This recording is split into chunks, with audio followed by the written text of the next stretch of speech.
After observation, it seems like there were a lot of penguins who did not engage in activity all day. This could be due to the molting period that a lot of the penguins were going through while we were observing them. But the penguins that were active tended to swim in the water. They typically swam in repetitive circles around the exhibit. The slide will maybe encourage more penguins on land to get involved and will add a stimulation to the penguins that are swimming in the water. During the observation period, we noticed that many of the penguins swam in circles in the water. It seemed kind of like they were bored or they just repeated their same swimming patterns. So we felt like we could add something to their swim time to add a stimulation and make it more fun for them. So we decided to make a slide. We also thought that this would help them in getting into the water. We noticed that some of the penguins would kind of waddle down to the bottom of the rock structures and then slide on their bellies into the water.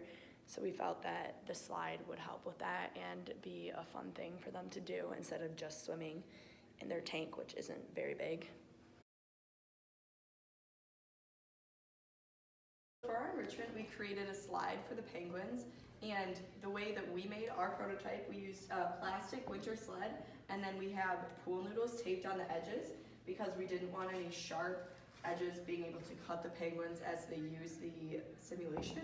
So if this was in the zoo, we would probably use foam instead of pool noodles because the penguins could potentially peck at it and eat it, which is a potential source of error, but that's just for the prototype at the zoo.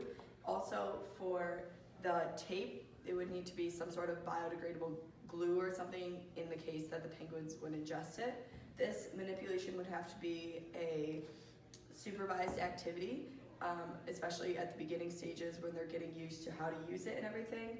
The penguins are supposed to have increased activity.